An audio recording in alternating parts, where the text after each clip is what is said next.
दोस्तों, आपका हमारे चैनल 24 जीनियस स्टडी ग्रुप में आपका स्वागत है। और कल हमने आपको साधारण ब्याज के बेसिक फार्मूलों के बारे में बताया था और आज का हमारा टॉपिक जो कि हमारा भाग 2 है और आज का हमारा टॉपिक है जब मूलधन अपने का a/b गुना हो जाए। तो दोस्तों, जब मूलधन अपने का a/b गुना हो जाए तो ब्याज की दर निकालने का जो फार्मूला होता है वो होता है a-b गुणते 100/b गुणते समय, जहां पर a हमारा मिश्रधन कहलाता है तथा b को हम मूलधन कहते हैं। तो दोस्तों, ये हमारा जो टॉपिक है, इस टाइप के क्वेश्चन वनडे एग्जाम में ज़्यादा पूछे जाते हैं। और शुरू करते हैं दोस्तों, जो इस टाइप के इस फार्मूले पर आधारित जो हमारे सवाल हैं वो हम आपके सामने लेकर आते हैं। तो हमारा पहला प्रश्न है, कोई धन साधारण ब्याज की वार्षिक दर से 5 वर्ष में अपने का 3/2 गुना हो जाता है तो ब्याज की वार्षिक दर ज्ञात की। तो इस सवाल को हम हल करते हैं। तो इस सवाल में हमारा जो समय है, समय हमें दिया गया है 5 वर्ष। समय हमारा कितना है? 5 वर्ष। और हमने आपसे कहा था कि a/b, तो मतलब कि जो 3/2 है, यहाँ पर हमारा a का मान 3 कहलाएगा, यानी कि जो हमारा अंश होता है वो a होता है। और a को हमने बताया था कि a हमारा क्या होता है? मिश्रधन। और जबकि जो हमारा हर होता है उसको हम b मानते हैं और b को जो हमने बताया था वो हमारा होता है मूलधन। तो यहाँ पे a बराबर हमारा 3 है और b बराबर 2। हमें निकालना क्या है? हमें ब्याज की वार्षिक दर निकालनी है। तो ब्याज की वार्षिक दर निकालने का जो फार्मूला होता है, ब्याज की दर निकालने का, जब हमारा मूलधन अपने का a/b हो तो ब्याज की दर का जो फार्मूला होता है a-b गुणते 100/b गुणते समय, b गुणते समय। अब यहाँ पर हम दोस्तों जो हमारे मान हैं उनको रखते हैं।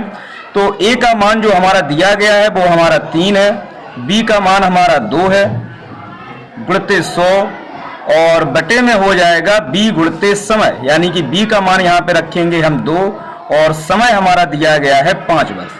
सबसे पहले हम 3 में से 2 को माइनस करेंगे, हमारे पास 1 आएगा। 1 गुणते 100 और यहाँ पर हम 2 का 5 में मल्टीप्लाई कराएंगे तो 2 पंचे कितना आएगा? 10। और 10 के टेबल से जब हम 100 को कैंसिल करेंगे तो हमारा आएगा 10 और 10 का 1 में मल्टीप्लाई कराएंगे तो हमारा 10% जो है हमारी ब्याज की दर आएगी। और ये दोस्तों हमारा आज का पहला सवाल। और अब आते हैं नेक्स्ट सवाल की ओर।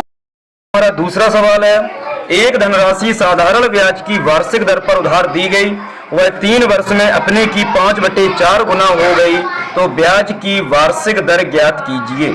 तो सबसे पहले दोस्तों इस सवाल में हम देखते हैं कि समय हमारा कितना है। तो समय हमें दिया गया है 3 वर्ष। समय बराबर हमारा है 3 वर्ष।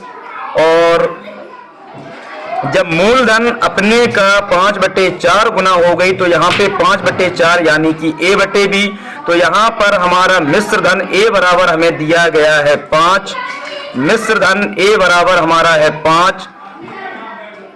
और जबकि मूलधन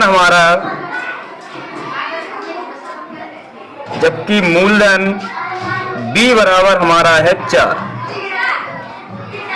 अब हमें निकालना क्या है? ब्याज की वार्षिक दर निकालनी है। तो ब्याज की दर निकालने का जो फार्मूला होता है, जब हमारा मूलधन अपने का a/b गुना होता है तो ब्याज की दर का जो फार्मूला होता है वो होता है a-b गुणते 100 और बटे में होता है b गुणते समय। अब यहाँ पर मान रखते हैं। तो a का मान कितना है? a का मान है हमारा 5 और b का मान है हमारा 4 गुणते 100 और बटे में है b गुणते समय, यानी कि b का मान रखेंगे यहाँ पर हम 4 और समय हमें दिया गया है 3। अब 5 में से 4 को जब हम माइनस करेंगे तो हमारा आएगा यहाँ पे मान 1 और गुणते 100 और बटे में हो जाएगा 4 × 3। अब 4 के टेबल से जब हम 100 को कैंसिल करेंगे तो हमारा आएगा 25 और हमारा जो आंसर आएगा वो आएगा 25/3%। तो दोस्तों ये हमारा रहा आज का दूसरा सवाल। 25/3% जो है हमारी ब्याज की दर आई है। और अब हम चलते हैं अपने आज के तीसरे सवाल की ओर। और तीसरा सवाल है रमेश ने सुरेश को कुछ धन साधारण ब्याज पर 4 वर्ष के लिए उधार दिया और अवधि के अंत में सुरेश ने 6/5 गुना धन वापस किया, तो ब्याज की दर बताइए। तो यहाँ पर हमारा समय है, समय बराबर हमें दिया गया है 4 वर्ष, समय बराबर है हमारा 4 वर्ष। और यहाँ पर जो हमारा 6/5 है, यहाँ से हम ए और बी के मान प्राप्त करेंगे। तो यहाँ पर ए का मान हमारा है 6 और बी का मान है हमारा 5। ए को हम कहते हैं मिश्रधन और बी हमारा होता है मूलधन। और हमें इसमें क्या करना है, ब्याज की दर बतानी है। तो ब्याज की दर का फार्मूला लिखते हैं। तो ब्याज की दर बराबर जो फार्मूला होता है ए माइनस बी गुणित 100 बटे बी गुणित समय। अब यहाँ पे दोस्तों हम मान रखते हैं। तो हमारा ए का जो मान है वो हमारा 6 है। तो यहाँ पे 6 - 5 गुणित 100 और बी का मान है हमारा 5। तो यहाँ पे 5 गुणित हो जाएगा, समय हमारा दिया गया है 4। 6 में से 5 को माइनस करेंगे, 1 आएगा, 1 गुणित 100 और यहाँ पर हम 5 का 4 में मल्टीप्लाई कराएंगे, 20 आएगा। और 20 से 100 को काटेंगे, तो जब 20 से 100 को काटेंगे तो हमारा 5 आएगा और 5 में हम 1 का मल्टीप्लाई करेंगे। तो 5 का जब 1 में मल्टीप्लाई होगा तो हमारा यहाँ पे 5% वार्षिक ब्याज की दर आएगी। और ये रहा आज का हमारा तीसरा सवाल। और आपको सवाल कैसे लगे, और एक सवाल आपको हम होमवर्क में देते हैं, प्लीज इस सवाल को आप जरूर लगाएं और हमको बताएं कि इसका आंसर कितना आया है। और साथ में हमारी चैनल को सब्सक्राइब करें और बेल आइकन बटन जरूर दबाएं, जिससे हमारा मनोबल बढ़े और हम पार्ट 3 में आपके लिए और भी अच्छे सवाल लेकर आएं।